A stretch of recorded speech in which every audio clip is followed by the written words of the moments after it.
Hey family, Elder Darrell Brown Jr. here, and I am excited because I have the esteemed privilege of inviting you to the International Bible Way Leadership Summit this November 6th through the 8th in Williamsburg, Virginia. The question that I'm asking, the question that we're asking is, how are you doing?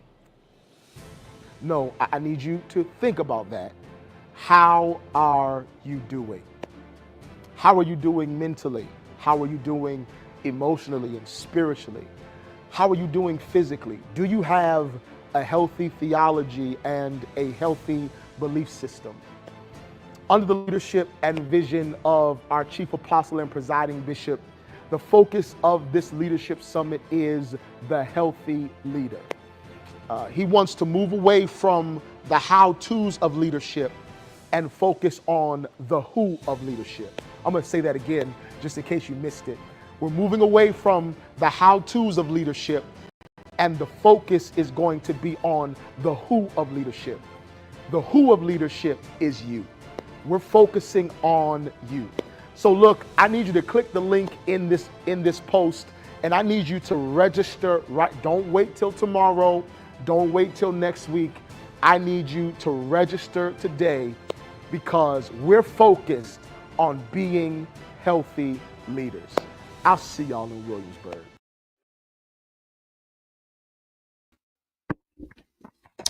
Well, good evening and blessings to each and every one of you.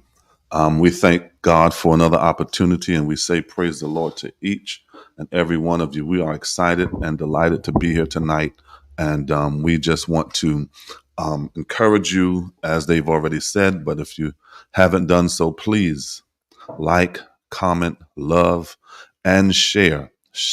And if you would, please put some comments in the put some comments on there letting us know who you are, where you're watching from, your church, your pastor's name. Just let us know you're there. We want to say hello to you. We want to acknowledge your presence. And we just want to let you know that we're thankful for your support. I am your host, the curator of these courageous conversations, Bishop Scott Rowson. And as always, we honor the leadership of International Bible Way. We thank God for our esteemed presiding prelate, Apostle Willie Earl Rookard, and his lovely wife, Lady Jerry Rookard. We thank God for our first presiding bishop, Apostle Vincent Greaves, and Lady Patricia Greaves. And we thank God for our second vice presiding bishop, Apostle James Heron and Lady Callie Heron. And I also want to give a special shout out, as usual, to my wife, my baby. So listen, as you all know, our focus is on a healthy leader, healthy churches, healthy leaders, and my specific focus is on healthy pastors. So this is the Pastor's Corner, and we pray that, of course, you enjoy these discussions as we continue this journey from here to November for the Leadership Summit.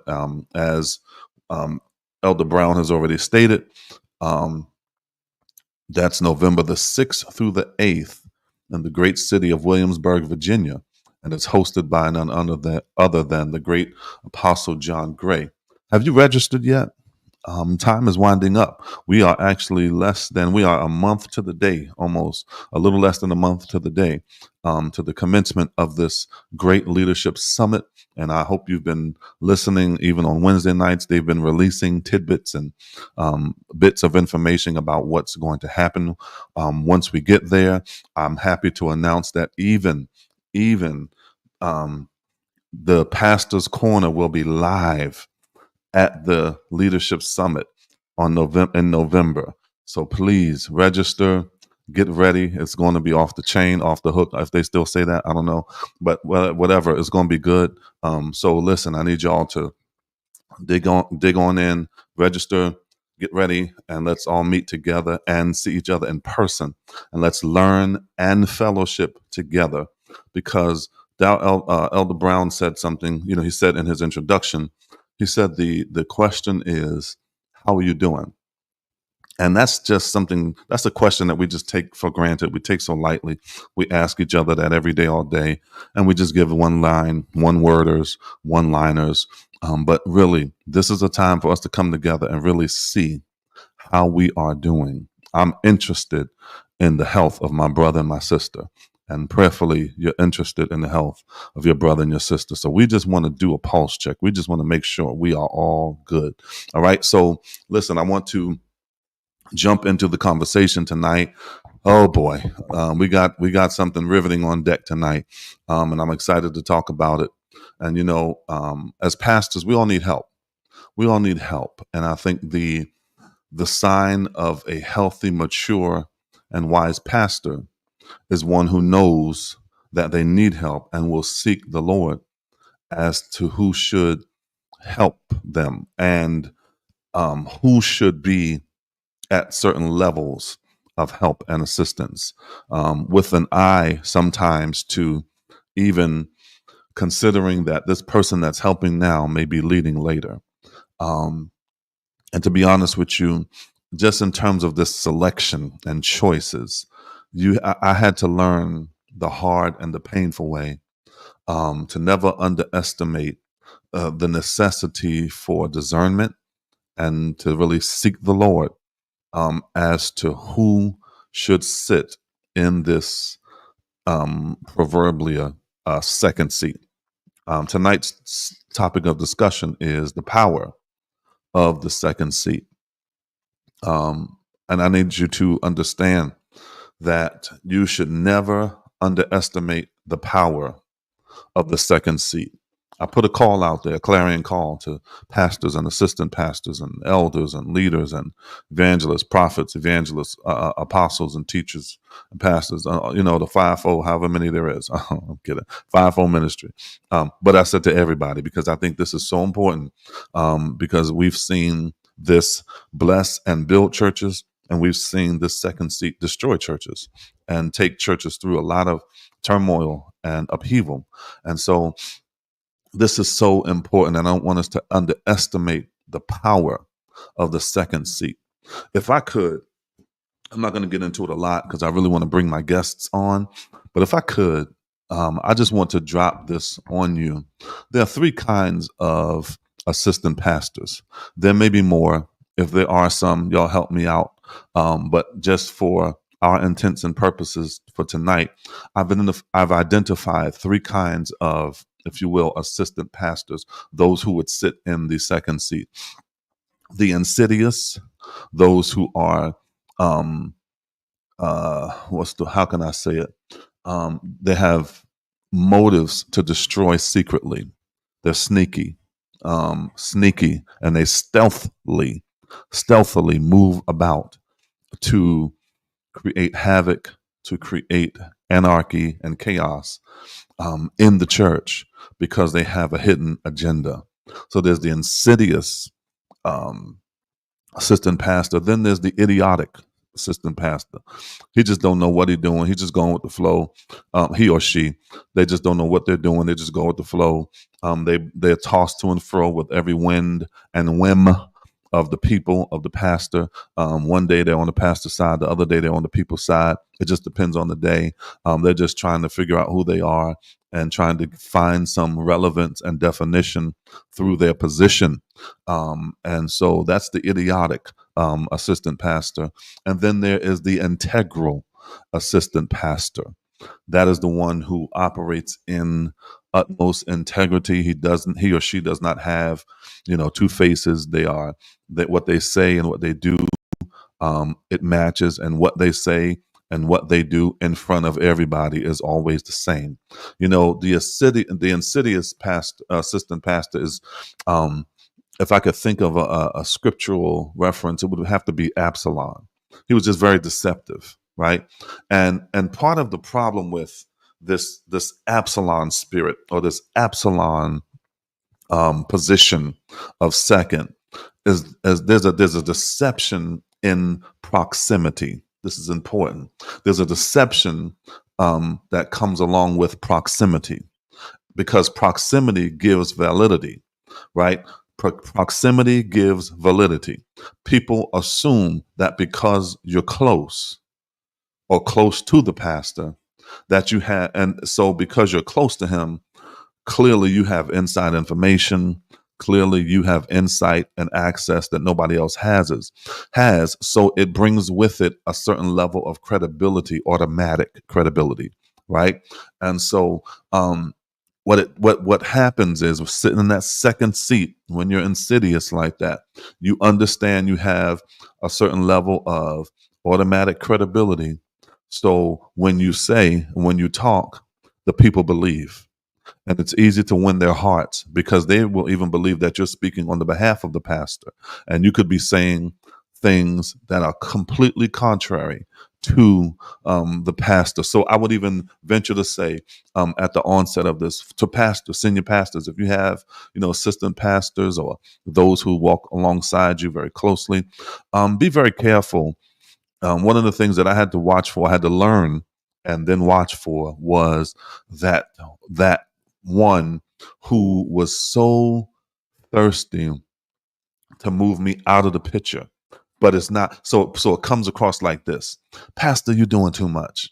Let me handle everything. I got you. You just preach. You don't need to meet with these people. They're getting, all this kind of, you just let me do it. And before you know it, they're having conversations about trying to take the church, split the church, take it over, winning the hearts of the people. Absalom sat at the gate and said things like, "Oh, I know how you feel."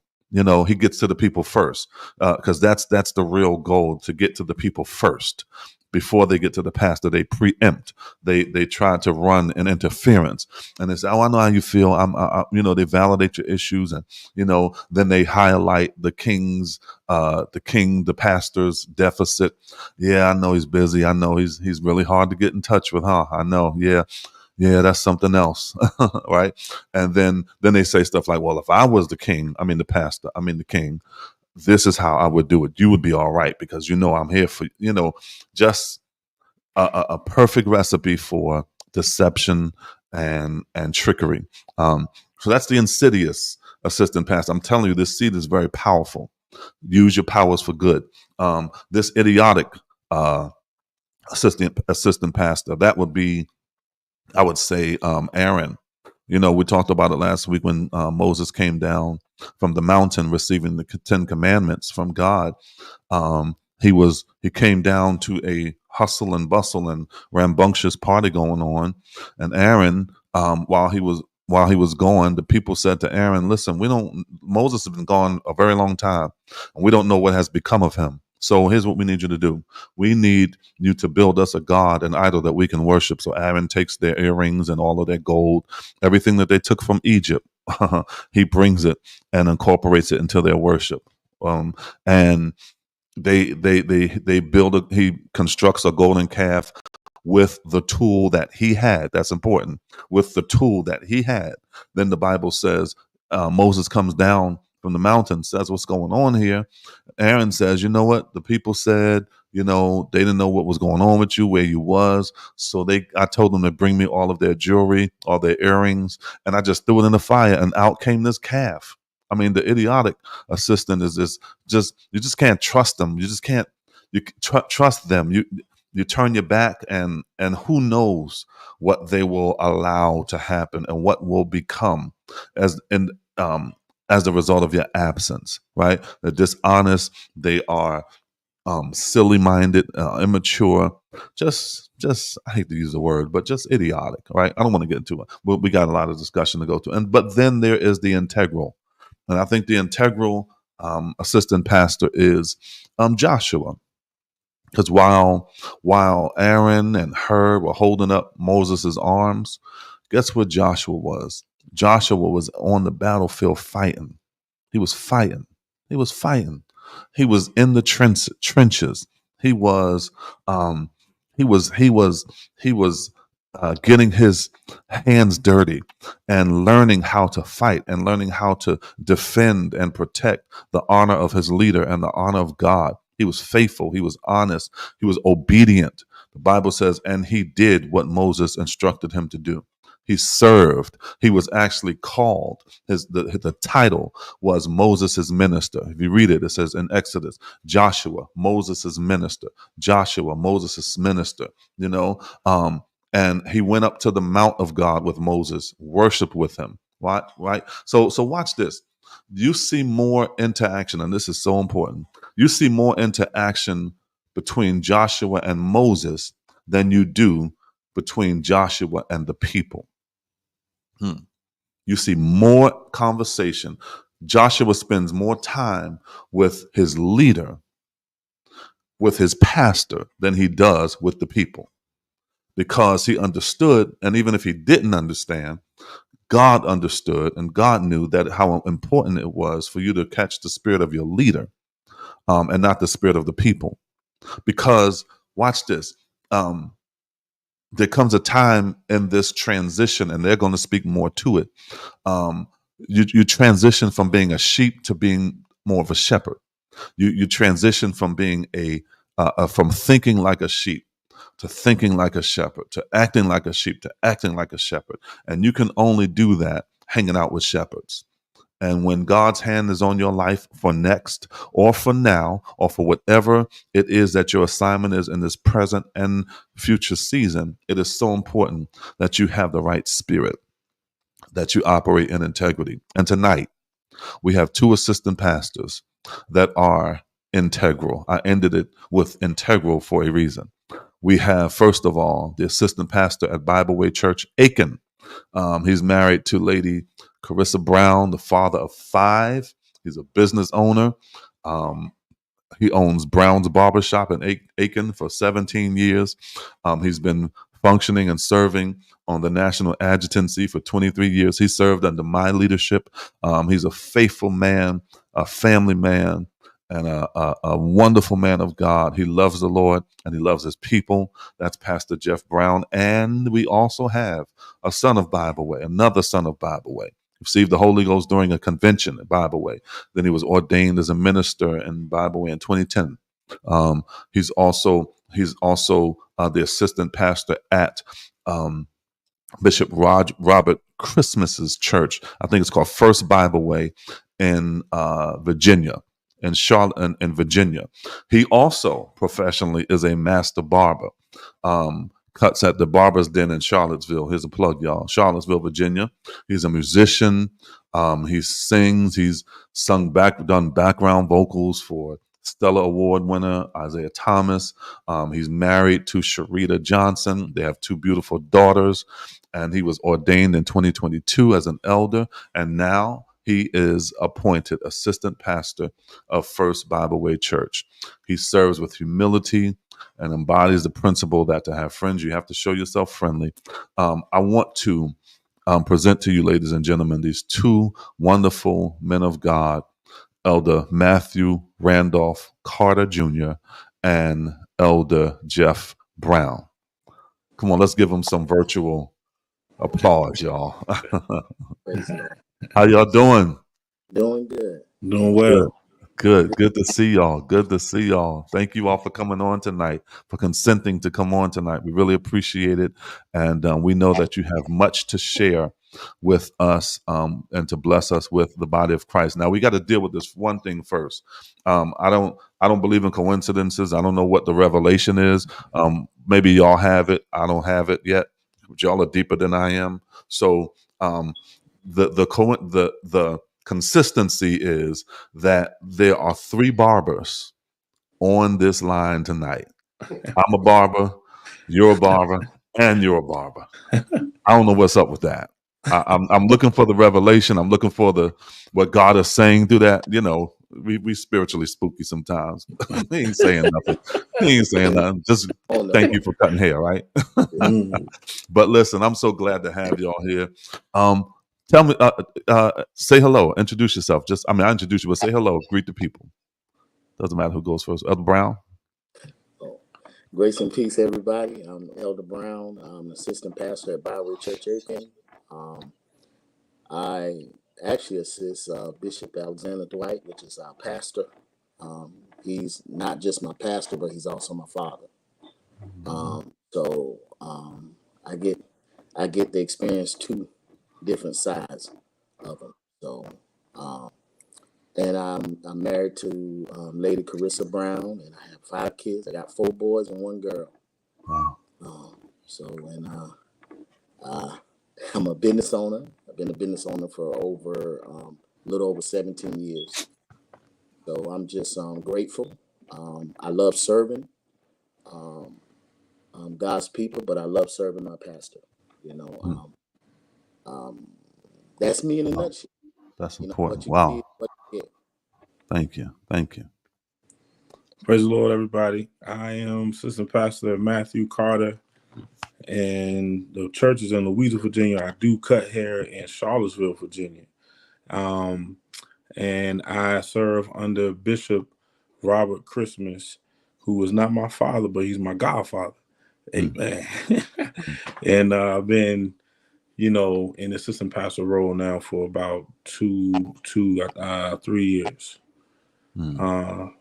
I'm very happy to be here tonight to grow on the pastor's corner and gain all I can gain from my brother, Bishop Rowson. So I'm excited. Glad to have you, man. Glad to have you. We all workers together. And I appreciate you again, you all coming on and agreeing to do this. So let's just jump into the conversation because I think there's a lot of ground to cover. And I want us to remember it's just a conversation. We're just going to talk. And so how has it been being the assistant pastor? How has it been? I'm going to start there. What has it been like? Tell me about how you arrived there, maybe, or. I'll say it has its advantages and disadvantages. Mhm. But the biggest thing is you got to remember who put you in that position, who God opened the door, you just walk through it. Mhm. But the thing is, I first had to um, the pastor first have to trust you. You know, one lesson my bishop taught me is, don't walk through a door God didn't open and walk through every door that he did open. Mm.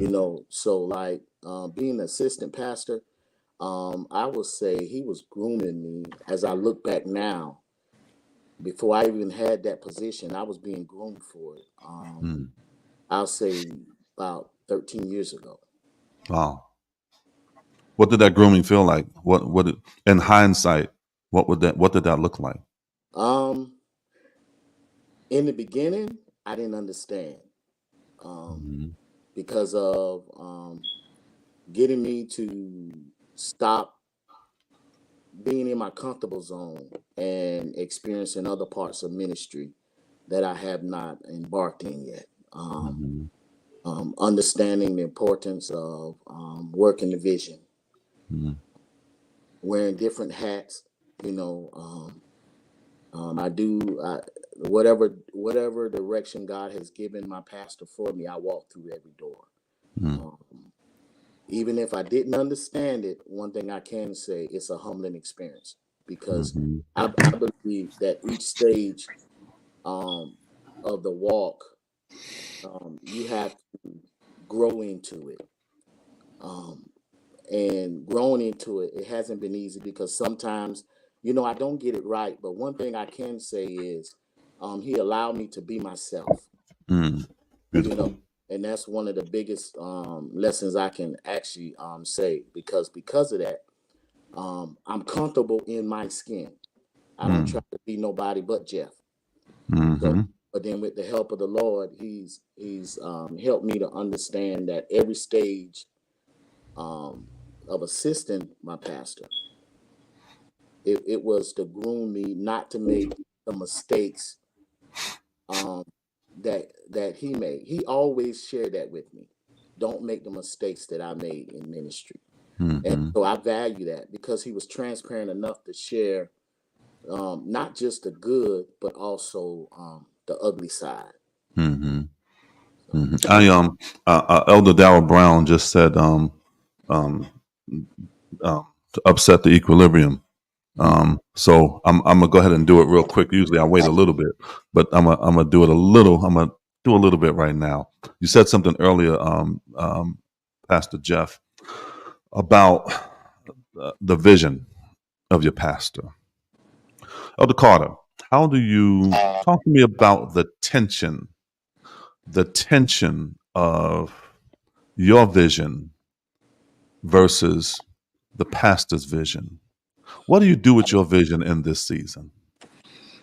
So, Bishop, I want to say, first of all, it's a little easy for me because I'm born and raised in this church to grab a hold of the vision of my leader, and to really, kind of get behind that. And but I also, honestly, being transparent, I, as you talked about, the idiotic assistant pastor, one who is laid back, nonchalant, one who has not really, man, my wife and I was discussing some of the things that we want to see done in ministry, and some of the things that I have been slowful in Mhm. implementing, and pushing. When you get pushback,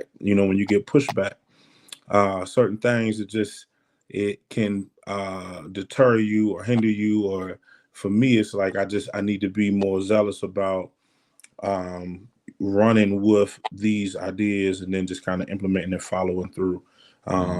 I mean, of course, for the for just the growth of the church, just and I'm just talking about doing things that would impact membership at the church, and and trying to. So I guess I would say, yeah, without a vision, the people perish, right? So Mhm. if I'm not right now, I feel like as assistant pastor, it's my responsibility to push the vision of our pastor, and anything outside of that is not really. I don't think that's. I think I should be pushing the vision of the leader, Mm. which is easy for me because I thank God for an integral leader. Yeah, yeah, Everybody ain't got an integral leader, so it's true. I'm thankful for his vision, and following his leadership is easy, and I'm thankful for that. I know that's not everybody's position. Great position, though. Elder Yeah. Brown, you chuckled when I asked about that tension. Um, what went Um, through your mind? it went through the early stages of Okay. assisting my dad. Well, Mm-hmm. let me say my bishop. Um, Ah. the early stages was I didn't see a lot of things um, his way, if the truth be told. But that one thing that he's taught me, it's all right to be it's all right to disagree, just don't be disagreeable. So he always instilled that in Mm-hmm. me. So even when I didn't understand, he always pushed me to go before God, and God will reveal it to you. Mm-hmm. So one of the things I say in the beginning, the beginning was I didn't understand. You know, we young, we full of fire, we know God got a call on our lives, but then at the same token, you got to be submissive. Yes, You yes. and without being submissive, how you expect um the vision that God give you to line up with the vision that God give the pastor? Mm-hmm. So it takes you have to humble yourself. And I mean, like, in the beginning I laughed because I wrestled with that, but Mm. then as i as I continue to just trust in the Lord and lay before him, then God is never the author of confusion. And that's the thing that stuck out to me. Mm-hmm. Now you're looking at, like I said, he was grooming me for 13 years ago. you Mm-hmm. know I didn't even walk in the seat. Mm-hmm. you know and but the thing is, the wrestle was, I know God called me, so when I'm gonna be used. I know Mm-hmm. God called me, when I'm gonna have my opportunity. you know Mm-hmm. and the thing was, you know God would give me opportunities all along, like Yeah. through every stage. You got to be humble in every stage, because there's a lesson to learn in. I didn't just drop off and was a minister. I started as a brother assisting my dad. you know. So doing that, and you know, I was called names then, you know, and then when from there, um, being a minister in training, I was called names then, you know. So like every stage, you know, you got to forget about the clutter and just stay focused on the purpose that God has for you in every stage of your walk, um, Mm-hmm. in servitude. And each Yeah. stage I'm serving, you know. Mm-hmm. So Yeah. and I that's think that's so important. And I'm glad you said that because again, I'm trying to dig into this place, the tension of this space, where you are where you have vision and you have zeal, you have desire, but having to lay it down. And I think the way you manage it is like you said, through understanding that there is no thing that I do at this moment that is not preparing me for the next moment. You know, Joshua didn't have the chance like Aaron and Hur when they were fighting to stand on a mountain and hold up the arms of Moses. Joshua had to stay on the battlefield and fight. That wasn't a place of prominence. Aaron and Hur had proximity. Visibly, they looked like the closest ones, but when it came time for who was next, it was Joshua. And I'm quite sure that while Joshua was fighting, he wasn't thinking, I'm going to be the next Moses. You know, he was just like, Moses told me to fight. This is what I'm doing in this season. Moses told me to take out the garbage. That's what I'm doing in this season. Moses told me to watch the baptismal pool and drive the bus. That's what I'm doing in this season. But all of that was preparation. Like um, um, uh, Jacob when he finds himself in the desert and he's laying on rocks. The rocks are his pillows, and he's it's cold and it's dark, and he has this dream. And I'm gonna keep moving, but he has this dream. Then he wakes up and says, "You know what? The Lord was in this place. I just didn't know it. The Lord was in every process. I just didn't detect it." And I think that's where we have to park sometimes and realize that even in this, God is all in this. And the things that seem menial, and and the offenses, and you know the things that seem like oh God, why they so hard on me, and why they don't overlook me. God is in all of that. God is in all of that. So I just wanted to highlight that tension of that space of that second seat. You close, you close to it, but you're not it. you know, Mhm. and I think that's what you gotta realize and recognize. You're real close. Probably no one's closer to it than you, but you're not it yet. And I can think the key word for some people is yet. And how you handle where you are now determines whether that yet will ever come to pass. So let me ask you a very simple question. What is the role? What is the job of the assistant pastor? Elder Carter? Pastor Carter? I don't want to just say it like to assist the pastor, but it's Yeah. to assist the pastor, you know. Uh-huh. Uh-huh. And I think also further than that, to really learn the heart of the pastor, right? Really learn the vision of the pastor, and that's not always stated. And I guess that, just to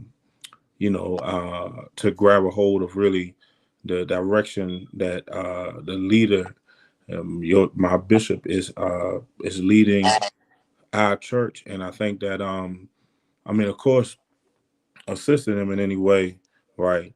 But for me, Pastor Jeff, I I'm not an adjutant, right? So I played the keyboard and I play the drums. A lot of times I'm not there to kind of be right under the pastor when he's going out, and and sometimes I feel like I should be, but I'm having to serve in another capacity for whatever reason, um, and but I don't want to get off. I think that the role of an assistant pastor is to uplift, to assist the pastor, and in whatever capacity that, however that looks, for whatever he's asking for. Like you're saying about Joshua, with doing what Moses was saying, just to be there, and to assist the pastor and learn the heart of the pastor. Awesome, important. Learning the heart of the pastor. I think that's what people don't. I don't know that some people always realize the importance and the necessity of that. They may learn the vision of the pastor. They may learn the ways of the pastor, but you really want to know his heart because you have to learn how to care about what he cares about. Elder Pastor Brown. I would add to, why serve if you're not going to get understanding? Why serve your leader if you're not going to understand his heart or his vision? One of the things that helped me, and I served 5 years in the Marine Corps. So being in leadership position, I've learned how discipline is so important. So when it come to serving became easy for me. But the thing the Marine Corps taught me was, even with your serving, there's going to be a time where you're going to have to lead. So everything that I've served, in every position I served my pastor in, I had to learn how to lead in that position. So my leading didn't start when I became assistant pastor. It started when I was a brother. It started when I was a minister in training. It started when I was a minister, licensed minister. It started when I was an elder. It started when I was an adjutant. All those stages in my walk of leadership helped me really understand my leader. But this the thing, even in each stages, you still have to wrestle with yourself to stay committed, to stay faithful, to stay. Nobody want to tell the truth that we wrestle with within ourselves. Like why I'm still in the same position, why I'm not moving, why I know God got a purpose on my life. These are the things that we have to wrestle against in that seat. But this is the thing, like our communication with our pastor is so important, not with the people, but with the pastor, Yeah. because we're not in the seat of pastor. So the thing is, my communication mainly comes from him. If I don't get it from him, I'm not going to try to touch anything that deals with the pastor's seat until he gives me the authorization to. Now, he got to trust me to do that. And it don't happen overnight. So even with how God opens doors and we're called, but then at the same, it's a humbling experience. In that second seat, it's humbling. God give you a word too, but God ain't gonna give you a word that's gonna be different from the vision of your leader. He may have you go to another scripture, but you're gonna end up speaking the same thing. I mean, Wow. it's different. It's just different. It's It just different. is. It's I feel for, I never sat in that seat, but I do have a sensitivity to you in that this I'll say one of the things that you have to guard against, and you all tell me if I'm right or wrong, but I believe one of the things that you have to guard against is this Absalom spirit. This I believe that's one of the greatest challenges that you may have, because I believe it. Number one, it comes from the flesh and the enemy. Because here we go. I guess I'm gonna push the set the turn this equilibrium, mess up this equilibrium a little bit more. Sometimes, what if you are? I'm trying to look for the best words to say, or how to phrase this the best. What do you do when your gifting may be perceived as being better or stronger or more effective than your leader, and you have the people in your ear saying, Saul kills his thousands, but you, David, you kill your 10,000s, Doc. How do you manage that? How do you suppress that and make sure it doesn't go to your head? How do you make sure it goes in one ear and out the other? I would have to say your relationship with God, Mm, your relationship with God, your Bible relationship, these things have to keep you anchored. When the flesh, adversary, when enemy, when close loved ones, when people would come in and because that's discord. Once they would sow that type of seed, that would mhm, yeah, you just got to be able to dismiss that. You got to be able to see through those. Those are fiery darts. You don't mhm, want to get to thinking like that. That's not it, mhm, Doc. mhm. That's not God. That's not you not Yeah. being a good servant. As Pastor Brown was saying, you're not. How can you lead well if you don't serve well? I just, I, I don't. If you have an integral leader and you know that your leader is a leader who leads with integrity, and it's easy to follow. You don't have you don't. It doesn't matter whether or not I feel like I can hoop better, or it Mhm. doesn't matter whether or not I feel like I got 3 better points or whatever. Like, that's just I don't know, man. I can't. I raise it, and I'm gonna let you answer, Jeff. I raise it because, like I said in the beginning of my presentation of you all, I ended with integral because I knew I was dealing with 2 integral men of God. Now, the reality is, everybody's not like y'all. No. You'd be surprised at how many people are sitting in that second seat, drooling and seething at the same time, saying, "Listen to him, listen to her." Can you believe they did that? Can you believe they said that? If I was preaching, if I was leading, if I led the meeting, I would have. You'd be shocked as to how many people in that second seat have the spirit of sabotage on them in the name of God and will publicly get up in the microphone and will celebrate you till kingdom come and are behind closed doors. Absalom. Mm, Can I Yeah. one thing about that is when the noise come in, just don't let it be planted in you. Mm, You can't receive everything somebody says, um and then if you allow that to be planted in you, then you do the seed dishonest. mm, um because like, even though you're the assistant pastor, yes, you assist the pastor, but also you're an intercessor. You intercede for your pastor. You there's no downtime. you know mm, you're always watching, you're always praying, you're always, um whatever the need may be, you attempted to it. When you serve a man of God of integrity long enough, you begin to take on their characteristics. mhm, You begin to know they likes, they dislikes. mhm, You know that when they want something, and you know when they don't want something. And then mhm, sometimes you can get ahead of yourself and thinking, okay, well, I'm gonna get ahead. I think he gonna want it, but then you got to watch for signs. Your leader will mhm. give you signs to let you know, I don't want you to do anything. Just stay there and pray. mm, So, and then there's sometimes he say, go forward. So Mm. you can't take your seat lightly. You got to be prayerful. You got to be consecrated.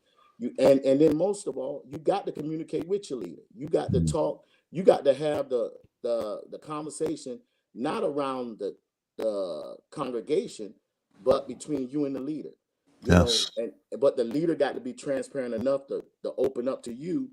But you can't just allow your leader to open up to you. You have to open up to your leader as well. Mm. And that's what makes us gel. That's what makes us understand each other, and grow in the faith. Mhm. It's all Mhm. about a faith move. Mhm. Like I like I said, I get the I got two. My pastor have two hats. When I need him to be my dad, mm. I have to tell him. I have to ask. Okay, is his dad? If I just ask him a question, he gonna answer me as pastor. I don't want to hear that sometimes. You know, if you tell the truth, I'm telling the truth.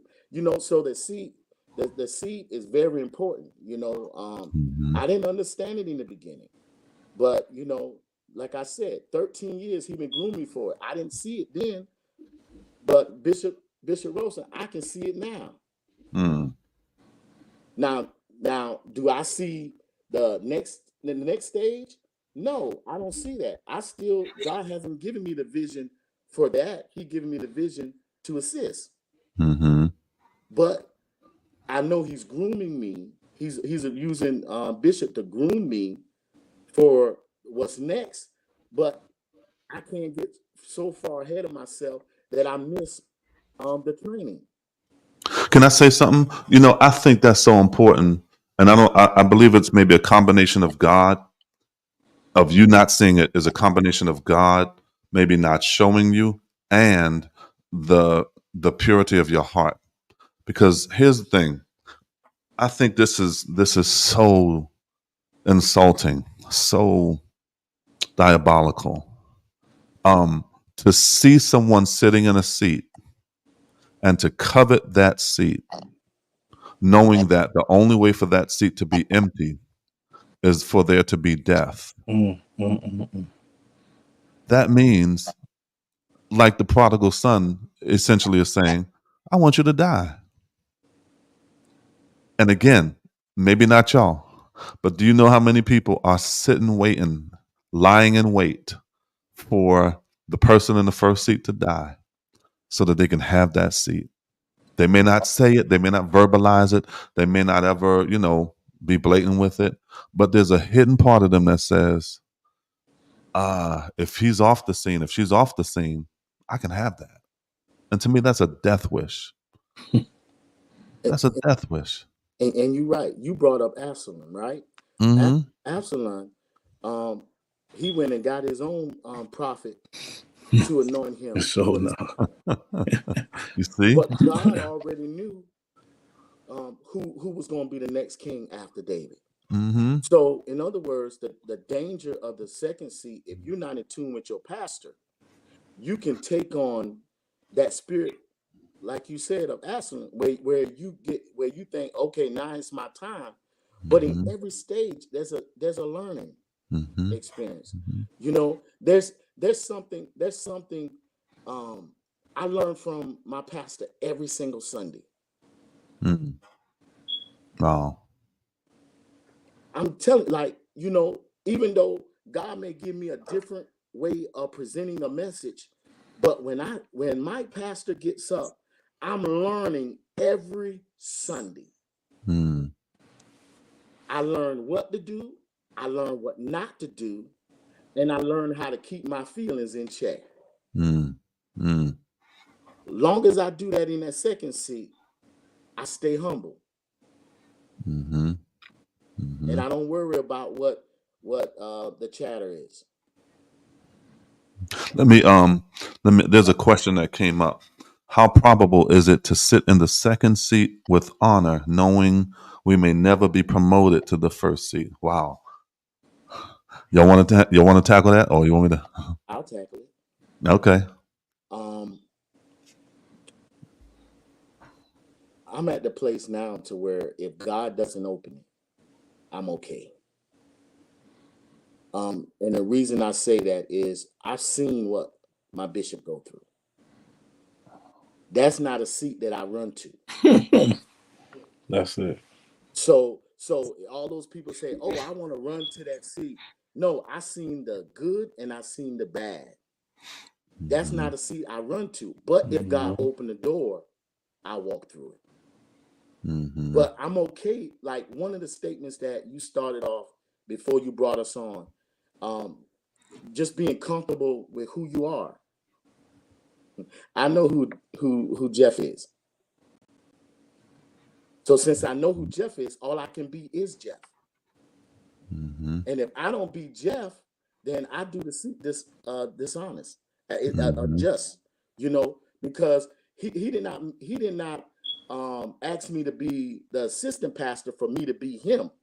Mm-hmm. He asked me to be the assistant pastor for me to be me. Mm-hmm. So like I said, my servant did not start when I got the title. Mm-hmm. My servitude started when I was a brother. When I fell in love with God, I learned to serve. And I'm still learning. So it's a never-ending process. So, Pastor Carter, you want to talk? You want to say something? I want to say, like I'm glad that Pastor Brown said that's not a seat I run to, and I think that anybody who runs to that hasn't really fully looked at all that comes along with that. That's a weight.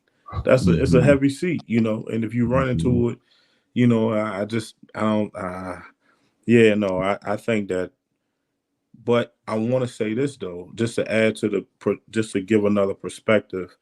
I think that going back to the idiotic assistant pastor, you think it's a fine line between not running for the first seat, but also not becoming nonchalant, not becoming like right along, not becoming just I'm just gonna go with any whim, and just I'm just here. I'm just gonna assist. I'm in cruise control, I think that it's a fine line between not being the integral assistant pastor and then being the idiotic assistant pastor, and that we have to be sure that what you was gonna say, Pastor Brown. Go ahead, man. I'm reminded of Eli and Samuel. Samuel was the cupbearer. He was happy serving Eli. He didn't know that he was going to be the next high priest. He didn't even care about it. He was faithful, making sure the man of God had what he needed. I think the mistake that we make is when we allow people outside of our leader to put pressure on us to be something that God has not called us to be yet. And we take that, we don't take it lightly enough. Like when, in other words, like you got to be faithful where you begin, and then God opened the door and you move to the next state. There's no example in the body in the Bible where it says that you just happen to be a high priest without training. David was anointed king, but he went and served under Saul. There's no example. In other words, you have to be taught for the seat. Yeah. To be taught for the seat, that means you cannot lead without being a good follower. And that's something that is taken for granted. And like I don't think ahead of if I am pastor. I'm being faithful in the fact that I'm assistant pastor, and I'm trying to learn everything pertaining to being assistant pastor so I can be the best assistant pastor that the Lord has allowed me to be. Yeah. If I'm looking at the pastor seat, then I'm not being faithful in what God's already put me in. Absolutely. That's good. See,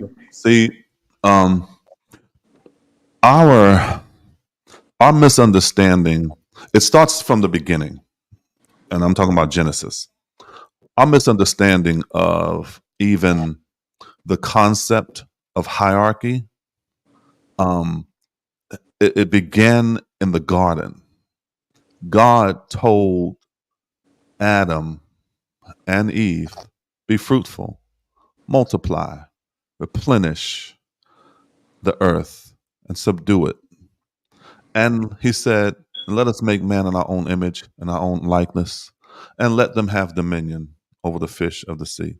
God gave us dominion over everything, but in the garden, the one thing he did not give us dominion over, or give Adam and Eve dominion over, was each other. And that only happened after the fall.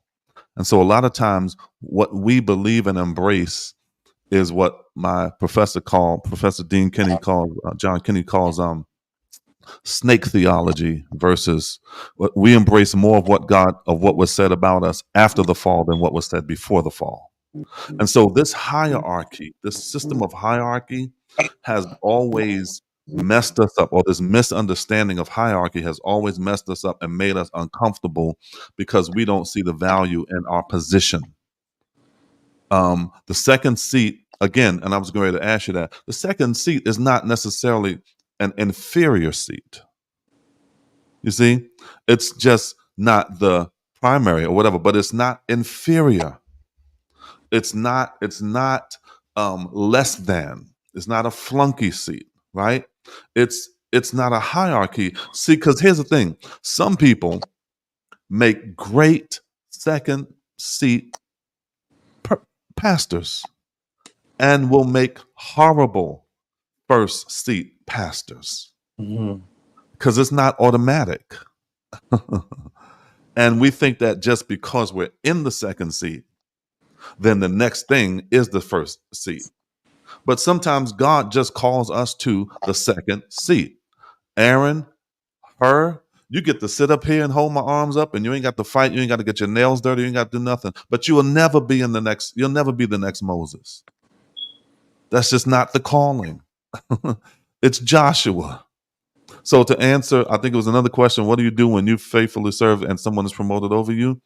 If you're secure enough, like you said, Jeff, Pastor Jeff, if you're secure enough and you understand who you are, doesn't matter.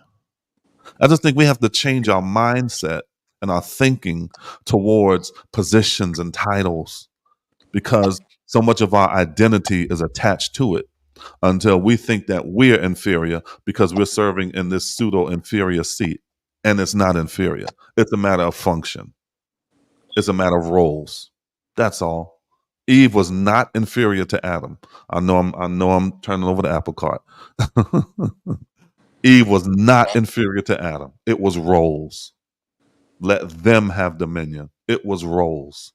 All right, I'm gonna get out of that. But anyway, but it's so important that we understand this ain't got nothing to do with the level of salience and importance. It has everything to do with what did God call me to do. And if you settle in that and don't allow people to influence you and mess with your mind and your ego, you will be an amazing, because I think it's a disrespect to serve in the second seat with your eyes on the first seat. Whole lot. I agree a whole lot. Because you're not the pastor, and the thing is, And it's not yours. It's not a guarantee. It's not a shoe-in. it's not. But I would tell you this, that's why it takes a leader that's transparent enough to tell you the truth.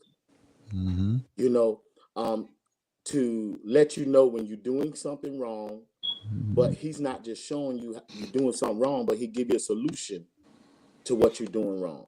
Mm-hmm. Don't just say I'm doing something wrong and don't give me the tools to correct what I'm doing.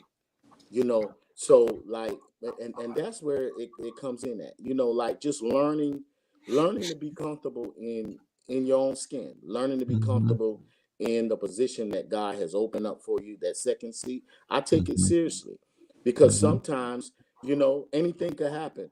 There's sometimes I fill in, like for instance, prime example, I'm filling in this week. Matter of fact, this whole month, right? I wasn't expecting to fill in the whole month. I was under the impression I was only going to fill in for 2 weeks, right? But for the whole month, that means that my bishop trusts me enough that I'm not going to do something contrary to what he's already taught. As in that second seat, you really have to you have to have the heart of your pastor. You cannot allow your own selfish ambition to creep in and cause confusion when the foundation is already set. Your job is to work the vision, not hinder it. If I'm making it, that's as simple as I can put it. Yeah. And you know what? I thought about it. Our Reformation really does not it doesn't necessarily allow for the celebration of the second seat or that assistant pastor role, because we are so oriented to, of course, trying to be number one, trying to be the best, the forefront, whatever. But in other reformations, even like, let's say, the Baptists, um, something happens to the pastor, the person in the second seat is not automatic. As a matter of fact, the person in the second seat sometimes leads the search committee to find another pastor, and they're fine with it. They're cool with it. The preaching elder, the presiding elder, and the deacons, they get together and say, who we going to find to replace the pastor? Nobody's walking around thinking, well, because I've been here longer, I should just be next. That's not how they think. We think like that, but other reformations really don't necessarily think like that. And and it bears out in their longevity and how they. I mean, they have other issues, but in terms of how they manage church leadership, sometimes we have to stop spiritualizing everything. Stop spiritualizing everything, because at some point, the person that needs to go next, that needs to be next, is the person that's qualified. Mhm. Qualified. Sometimes qualifications means more than I got the Holy Ghost and I've been through something, so now I'm anointed to do this. Sometimes you need more qualifications than that. And that person in that second seat can continue to serve the first seat, because again, and I know this may not be you all's position, but notice our wording. You're serving the seat. Mhm. You're serving that office, not necessarily the person. In some people's thinking, maybe not ours. Again, I don't know if there's something wrong with ours, but some thinking says I serve the seat, not the person. So if the person changes, I still understand my relationship to the seat, and that might be a healthy perspective. I, with that, I just look at it as your relationship with God helps you serve the seat. Your commitment, um, you, in other words, like one of the scriptures that my bishop always quote from the beginning is, "Let there be no division among us." You First know, Corinthians 1:10. so he always have us when we have a meeting. That's something that he instilled in us. Now, in the beginning, I didn't understand that, you Mm, know, because you got to think, when I came to the ministry, I'm there to assist my dad. I didn't know them people. I'm being honest with you. My connection wasn't to the people. My connection was to my father. But then through God, I gain a connection through the people, but my connection is still the same. It's God. If God is not the center, then there's confusion in the connection. mhm, But mm, if God is the center, then there's no confusion between me and the pastor. mhm, Now the confusion may come from the members because they're trying to understand the connection between me and the pastor. mhm, But the thing is, like, you can't even allow that to come between you. In that second seat, there there's a submissive posture that mhm, is so important, that if you're not submissive to that mhm, first seat, like you said, to the seat, but I'm submissive to God, mhm, and because of that, I'm submissive to the seat. mhm, And mhm. and by being submissive to the seat, then I understand my purpose.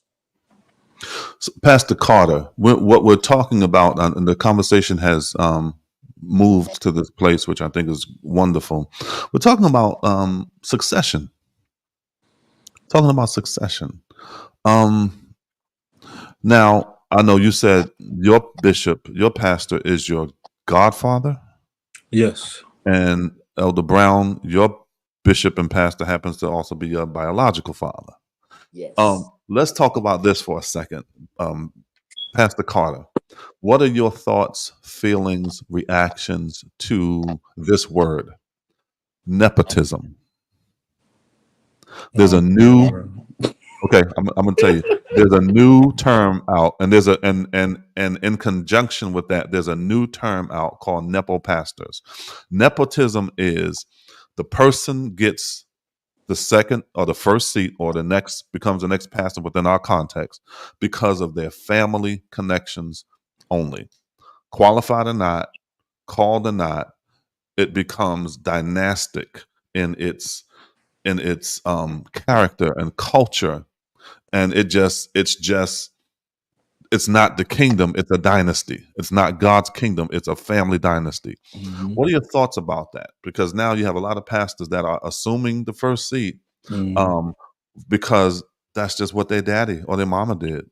And Mm-hmm. now they're just giving it down like it's an heirloom, like the church is a family heirloom. Mm-hmm. What's your thoughts about that? Foolishness. I think it's Nah. foolishness because at the end of the day, if and I mean I understand, right? If I'm a pastor and my child, I want my child to also, to I've been grooming my child, like Elder Brown has been groomed. But if Pastor Brown um is not wanting to accept that grooming, or if he's not wanting to walk in that role, if he not God centered, right? Like he's saying, if he doesn't have that relationship with God, if he's not in that place where he is ready to be able to walk in that position, then you're gonna hinder the church, right? Be just because of your connection biologically to the pastor, and I think that is negligent. I think that is. I don't think. I don't think that it's being a good steward. I don't think that it's. If God has called you, it has to be God called, right? And it can't be. I mean, people ordained, but I know. I think that.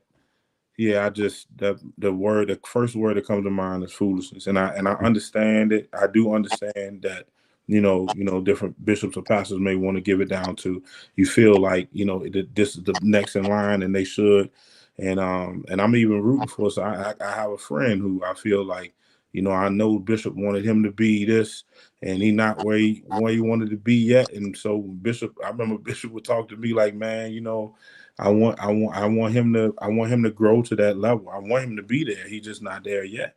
And so it's Mhm. like, as a leader, I think that it's the leader's responsibility to make sure that the church is going Mhm. where the church should be going, right? And then also, if you the pastor's son or daughter, and you're not where you need to be as far as leading this church into the next where it needs to go, then also you shouldn't accept a role that's that important, with that much responsibility, with that much weight, right? Mhm. I just think it's foolishness. Yeah. Let me put this disclaimer, Pastor Jeff, before you put it out there. I'm not saying that every situation is illegitimate. There are definitely what we call priestly families, right? And the anointing just rests upon a family, and it produces preachers and pastors. Generation after generation, it just does that. I believe in that, but I'm not. So I'm not talking about that. There are even some who have the call who have not submitted and or properly prepared themselves yet, but yet the call is authentic, right? But I'm talking about those that just, I don't care. Like, this is a family business. It's going to my son or daughter. It's going to my child. Pastor Jeff. Um, with me, even though everybody know that Bishop Dwight is my biological father, but I didn't meet him until I was 23, going on 24 years old. So I was already saved, already um, building my relationship with God. So um, it's different. Like God showed me in a dream in 1997 that I was going to be assisting my dad. He never showed me his face. So, and I'm sharing this for the first time openly, so you Mm. understand. Like when I say I'm God centered, I'm saying that because, you know, um, only God can open up doors. These comments are on fire. I'm sorry. Go ahead. You know, because like um, God showed me in 1997 what I was going to be doing, and I wasn't even living right. So He actually called me out of darkness into His marvelous light. So Hmm. when I stopped running and I said, "Yes, Lord," then He opened the door for me to meet my dad. Okay. I wasn't even serving under my dad when I met him. I was at Atlas Road, Bible Atlas Road, serving um, Pastor Jackson. Hmm. You know, so I was faithful there. And then and then God told me to go to Aiken. Guess what? When I went to my dad, he told me to go talk to And when I went to talk to my pastor told me, let me pray about it. Hmm. The same day I met him, that Tuesday night, after he spoke, he said, "You have my blessing, go." Mm. Mm. So my walk did not start when I came to Aiken. My walk Hmm. started when I was in the wilderness. Mm. Mm. So like coming coming coming to Aiken, it helped grounded me. So the stages of when I say you learn to serve in every stage, it's important so you don't forget that if Hmm. God did not lead you, you would have been still on the wayside. So the thing is that second seat, I take it seriously because I believe that if God did not show Bishop that he can trust me, Hmm. I wouldn't be in the seat. Mm. Mm. You got to think, I was in Aiken serving him over 23 years. Matter of fact, longer than that, because me and my wife, yeah. I met my wife Wow. too, Aiken. So I'm Uh, just saying, so it's a lot that took place to get me to where I am. And yeah. so I believe that if your heart is not in tune with your pastor, it's going to be hard for you to stay faithful in that second seat. Mm. Wow. It's principle then practice, Yes. and you can learn the principles from pretty much anything or anywhere. Principles are kind of neutral. The practice is what makes it good, bad, whatever. Almost like that old trite example of the Karate Kid: wax on, wax off. Yes. You cleaning cars, not realizing you learning how to block, and sometimes you're like, well, why are you going to teach? Why won't you just teach me karate? I am teaching you karate. Now go wash this car. You know, Bishop, Pastor, why won't you teach me how to pastor or preach? I am teaching you how to preach. Now go clean the toilets. I'm teaching you right now. you know, it's Yeah. principle, then practice. And I think that's what we have to, really embrace. Those comments were on fire. I mean, they were popping up as we were talking, because there is a lot to be said. Because I think um, the credibility of the kingdom is on the line, Yes. and having the right people who are next, it matters.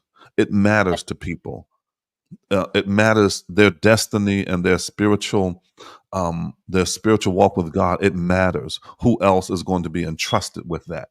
People care about that, and I think as pastors, we have to care about that, and we have to. That has to be of utmost priority. It must be. So let me. I gotta bring this to a close, but I'm gonna ask you. I think I'm gonna have um, two more questions, and then we're gonna close it out. Um, I think it's been said, but I want to say it again. This whole Jethro principle.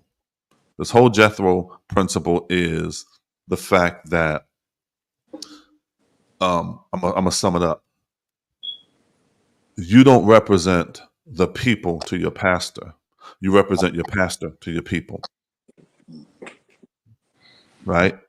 That's why the conversation and the time has to be spent with the pastor versus all the people, right? So how do you, sometimes you have to serve as mediator and buffer between the people and the pastor. How do you handle the complaints, the gripes, the idiosyncrasies of the people, sometimes against your leader? You got to call it like it is. That's not your leader. Your leader is not like that. You got to stand on what you know about your leader, and the only way you're going to be able to do that, you have to spend that quality time with your leader. Mm-hmm. Because yes, I'm his son, but I'm also his elder. I'm under his ministry. So my response as to him being my dad is different from him being my pastor. Mm-hmm. So being able to do that, I can nip all the negative stuff in the bud. So like I just you can't let stuff linger. And then if somebody brings something real serious to you, Mm-hmm. guess what? You can't let it go unattended. I'm saying it online. You got me online, so I'm gonna say it. I do let my pastor know what's going on. Absolutely. Mm-hmm. So if you bring me some foolishness, I do let him know what's going on. But I be prayerful on how I bring it to him. I Do you don't bring just him bring. everything? I can't bring everything. Everything is not. You got to have discernment when it comes to when people bring you stuff, and then you got to be confident in who you are, that you're not going to do any injustice that's going to bring division in the church. You got to make Mm-hmm. sure you have integrity, that you're humble, that you're prayerful, and then also like, and then if I don't know something, I'm not ashamed to let you know I don't know. And guess who I go to get my answer? I don't just go pray about it. I go to my pastor. Absolutely. You know, Absolutely. so the transparency is, just as you communicate with your pastor communicate with you. You Mm-hmm. in that second seat. It gotta be you gotta be so close to where, if your pastor don't feel good, you know. If you don't feel good, he knows or Mm-hmm. she knows. So that's where that second seat comes into play. It's a connection that only God can bring the oneness to. Mm-hmm. Elder Carter, Pastor Carter, how do you handle the complaints of the people against the leader? I agree completely with Pastor Jeff. Thank God for a leader of integrity. Again, I keep Mm-hmm. harping on that. I'm thankful for, Mm-hmm. I'm oftentimes just like you were saying, you can't bring everything, right. And as you're using that discernment and that, but I also don't want to neglect anything that somebody brings, right. I don't want to turn it away. I don't want to make it seem like this is not important. If this is a concern that you voice, and I want to be able to address it, and then if I need to bring it to if I need to bring it to Bishop, I'm bringing it to Bishop. If not, Mm-hmm. then I can give some words of wisdom and just be able to, because everything that's brought, some of it is foolishness. Mm-hmm.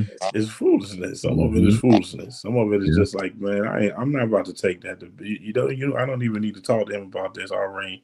But I think that it's important to be on the same page, though. I think, like you said, it's important to be able to go and because I'm getting my, like Pastor Brown was saying, I'm gonna get it from him. If I need to know which way to go with this, I'm gonna talk to him about it. That's what I Mm-hmm. gotta go to. And Mm-hmm. I also don't want anything to be going on behind his back that's contrary, or that's that I feel like he needs to know about if it's something serious. I need to be able to take it to him.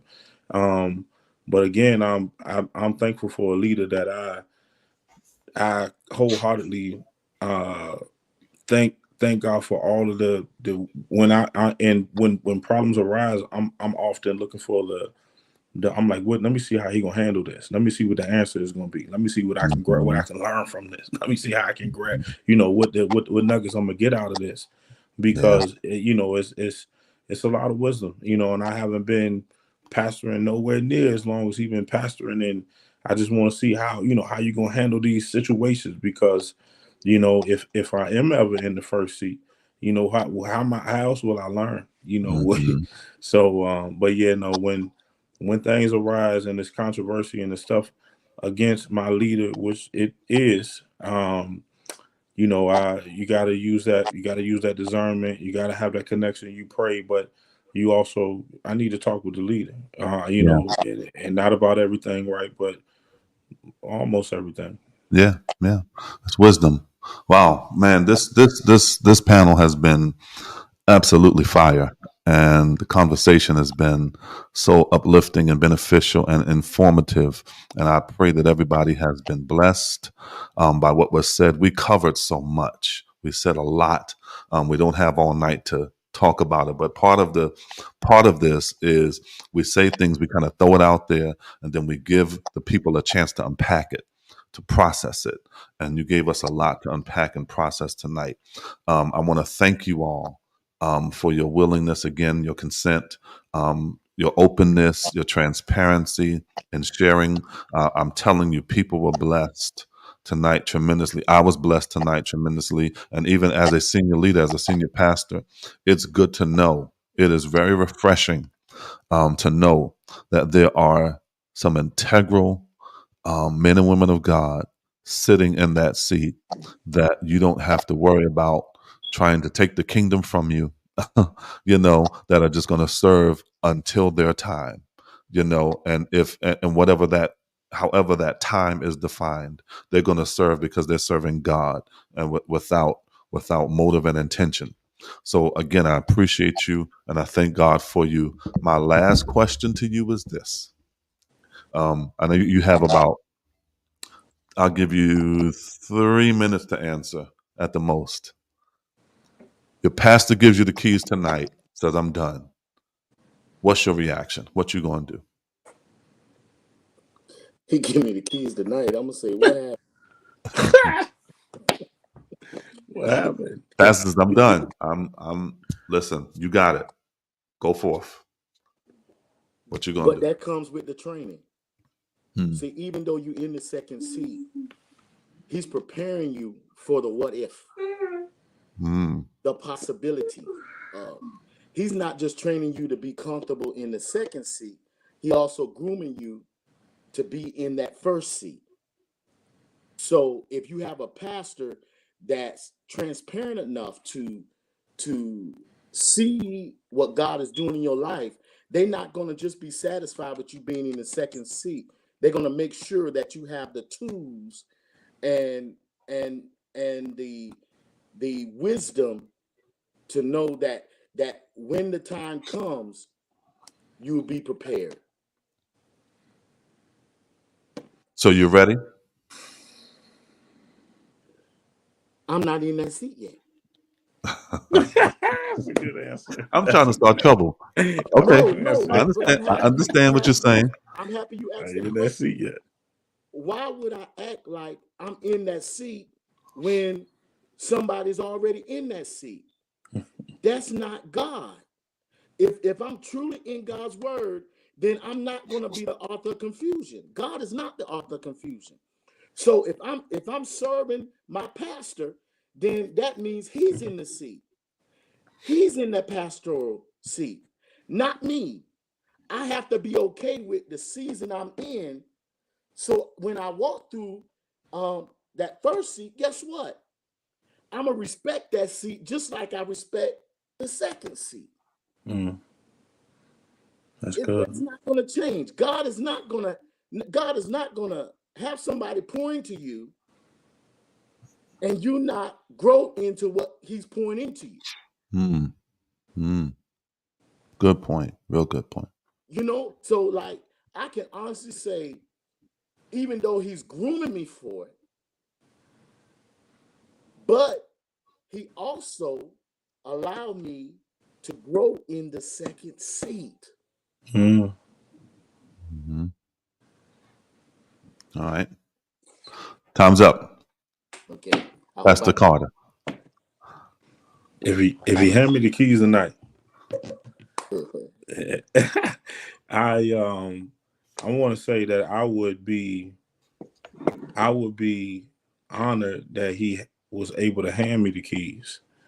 Everybody don't have their leader with them, when they have to get ready to take on that role.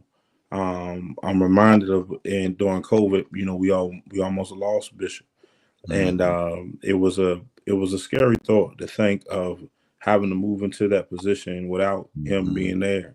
If you would have asked me the question, "Am I ready?" I feel like there's always room for growth, But I want to say that I would be thankful that he was able to hand me the key. When I say that, I mean he's around. I can still talk to him. I can still grab from him. I can still, I can still get wisdom, knowledge, information from him, even in transitioning. And that's how I would want to transition. If in a perfect world, right, with him still being there. If not, then you got to do what God says do, and you just got to trust and believe God and go with Him. But it'd be great for him to hand me the key and be there with me. Be awesome. Wow. Not saying that I want the key. Yeah. Not Yeah. saying Yeah. I I got want you. the I key. feel you. I feel you. Yeah. Yeah. I think the answers that you gave, there was only one bad answer to the question to the question of you being ready that would kind of give me pause. And that answer would be yes. Because that would say that there's something not sober minded about how you see the seat. Mm. Anybody that approaches this and really understands it and has a sobriety and a honor for it, they realize you're never ready. You're never quite there. Uh, Let me put it like, in sitting in the first seat, you still feel like I ain't ready. Mm. You go through those seasons and times. So anybody that feels like, oh, I got this, they scare me. But anyway, listen. Again, my brothers, thank God for you all so much. You have been a blessing tonight, man. God continue to bless your ministries as you serve the Lord with gladness and you serve your leader with honor and integrity. God's hand is on your life and He's going to bless you for your heart. And I just speak His blessings of increase, abundance, and overflow over each and every one of you, not just in ministry, but even in business, in your family. I just speak that the blessings of the Lord be upon you. We love you and we thank God for you. And we're so glad that you are Bible way. God Yes. bless you all. Love you. Love you too, Bishop. Love you.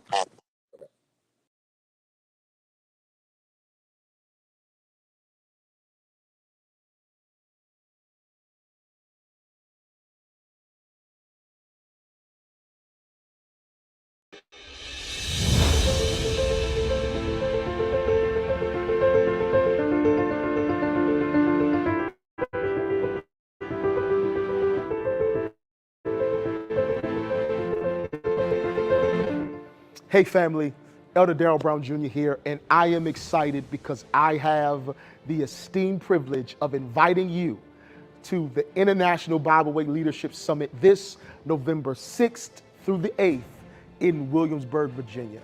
The question that I'm asking, the question that we're asking is, how are you doing? No, I need you to think about that. How are you doing? How are you doing mentally? How are you doing emotionally and spiritually?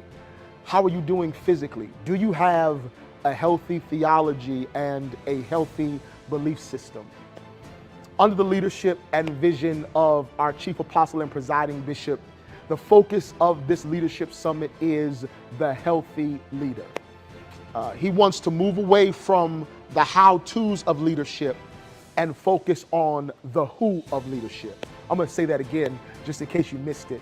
We're moving away from the how-tos of leadership, and the focus is going to be on the who of leadership. The who of leadership is you. We're focusing on you. So look, I need you to click the link in this post And I need you to register right. Don't wait till tomorrow. Don't wait till next week. I need you to register today because we're focused on being healthy leaders. I'll see y'all in Williamsburg.